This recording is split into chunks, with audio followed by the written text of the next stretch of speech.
വിശുദ്ധ ലൂക്കാ എഴുതിയ സുവിശേഷം അധ്യായം 6 വാക്യങ്ങൾ 27 മുതൽ 36 വരെ. തിന്മയെ നന്മ കൊണ്ട് ജയിക്കുക. എന്റെ വാക്ക് ശ്രവിക്കുന്ന നിങ്ങളോട് ഞാൻ പറയുന്നു, ശത്രുക്കളെ സ്നേഹിക്കുവിൻ, നിങ്ങളെ ദ്വേഷിക്കുന്നവർക്ക് നന്മ ചെയ്യുവിൻ, ശപിക്കുന്നവരെ അനുഗ്രഹിക്കുവിൻ, അധിക്ഷേപിക്കുന്നവർക്ക് വേണ്ടി പ്രാർത്ഥിക്കുവിൻ. ഒരു ചെകിടത്തടിക്കുന്നവനെ മറ്റേ ചെകിടുകൂടി കാണിച്ചു കൊടുക്കുക. മേലങ്കി എടുക്കുന്നവനെ കുപ്പായം കൂടി എടുക്കുന്നതിൽ നിന്ന് തടയരുത്. നിന്നോട് ചോദിക്കുന്ന ഏതൊരുവനും കൊടുക്കുക. നിന്റെ വസ്തുക്കൾ എടുത്തുകൊണ്ടു പോകുന്നവനോട് തിരികെ ചോദിക്കരുത്. മറ്റുള്ളവർ നിങ്ങളോട് എങ്ങനെ പെരുമാറണമെന്ന് നിങ്ങൾ ആഗ്രഹിക്കുന്നുവോ അങ്ങനെ തന്നെ നിങ്ങൾ അവരോടും പെരുമാറുവിൻ. നിങ്ങളെ സ്നേഹിക്കുന്നവരെ നിങ്ങൾ സ്നേഹിക്കുന്നതിൽ എന്ത് മേന്മയാണുള്ളത്? പാപികളും തങ്ങളെ സ്നേഹിക്കുന്നവരെ സ്നേഹിക്കുന്നുണ്ടല്ലോ. നിങ്ങൾക്ക് നന്മ ചെയ്യുന്നവർക്ക് നിങ്ങൾ നന്മ ചെയ്യുന്നതിൽ എന്തു മേന്മയാണുള്ളത്? പാപികളും അങ്ങനെ ചെയ്യുന്നുണ്ടല്ലോ. തിരിച്ചു കിട്ടുമെന്ന് പ്രതീക്ഷിച്ച് വായ്പ കൊടുക്കുന്നതിൽ എന്തു മേന്മയാണുള്ളത്? കൊടുത്തിടത്തോളം തിരിച്ചു കിട്ടുമെന്ന പ്രതീക്ഷയിൽ പാപികളും പാപികൾക്ക് വായ്പ കൊടുക്കുന്നില്ലേ? എന്നാൽ നിങ്ങൾ ശത്രുക്കളെ സ്നേഹിക്കുവിൻ, തിരിച്ചു കിട്ടുമെന്ന് പ്രതീക്ഷിക്കാതെ മറ്റുള്ളവർക്ക് നന്മ ചെയ്യുകയും വായ്പ കൊടുക്കുകയും ചെയ്യുവിൻ. അപ്പോൾ നിങ്ങളുടെ പ്രതിഫലം വലുതായിരിക്കും. നിങ്ങൾ അത്യുന്നതന്റെ പുത്രന്മാരായിരിക്കുകയും ചെയ്യും.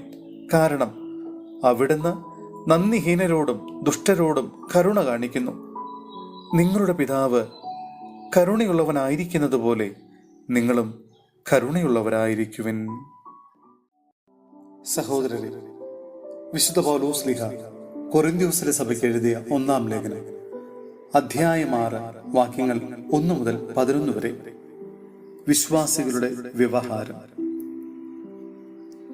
നിങ്ങളിൽ ആർക്കെങ്കിലും ഒരു സഹോദരനെ പറ്റി പരാതി ഉണ്ടാകുമ്പോൾ അവൻ വിശുദ്ധരെ സമീപിക്കുന്നതിനു പകരം നീതിരഹിതരായ വിജാതീയരുടെ വിധി തേടാൻ മുതിരുന്നുവോ? വിശുദ്ധർ ലോകത്തെ വിധിക്കുമെന്ന് നിങ്ങൾക്ക് അറിവില്ലേ?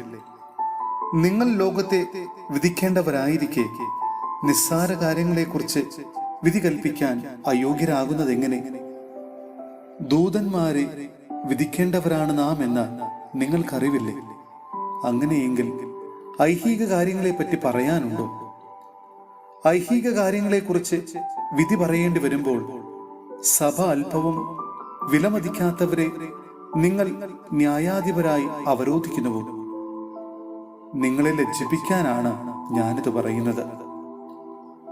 സഹോദരർ തമ്മിലുള്ള വഴക്കുകൾ തീർക്കാൻ മാത്രം ജ്ഞാനിയായ ഒരുവൻ പോലും നിങ്ങളുടെ ഇടയിൽ ഇല്ലെന്ന് വരുമോ? സഹോദരനെതിരെ പരാതിയുമായി ന്യായാസനത്തെ സമീപിക്കുന്നു, അതും വിജാതീയരുടെ ന്യായാസനത്തെ. നിങ്ങൾ തമ്മിൽ വ്യവഹാരങ്ങൾ ഉണ്ടാകുന്നത് തന്നെ നിങ്ങളുടെ പരാജയമാണ്. എന്തുകൊണ്ട് ദ്രോഹം നിങ്ങൾക്ക് ക്ഷമിച്ചുകൂടാ? വഞ്ചന സഹിച്ചുകൂടാ? നിങ്ങൾ തന്നെ സഹോദരനെ പോലും ദ്രോഹിക്കുകയും വഞ്ചിക്കുകയും ചെയ്യുന്നു. അനീതി പ്രവർത്തിക്കുന്നവർ ദൈവരാജ്യം അവകാശമാക്കുകയില്ല എന്ന് നിങ്ങൾ അറിയുന്നില്ലേ? നിങ്ങൾ വഞ്ചിതരാകരുത്. അസന്മാർഗികളും വിഗ്രഹാരാധകരും വ്യഭിചാരികളും സ്വവർഗഭോഗികളും കള്ളന്മാരും അത്യാഗ്രഹികളും മദ്യപന്മാരും പരദൂഷകരും കവർച്ചക്കാരും ദൈവരാജ്യം അവകാശമാക്കുകയില്ല. നിങ്ങളിൽ ചിലർ ഇത്തരക്കാരായിരുന്നു. എന്നാൽ നിങ്ങൾ കർത്താവായ യേശുക്രിസ്തുവിന്റെ നാമത്തിലും നമ്മുടെ ദൈവത്തിന്റെ ആത്മാവിലും സ്നാനപ്പെടുകയും പവിത്രീകരിക്കപ്പെടുകയും നീതീകരിക്കപ്പെടുകയും ചെയ്തു.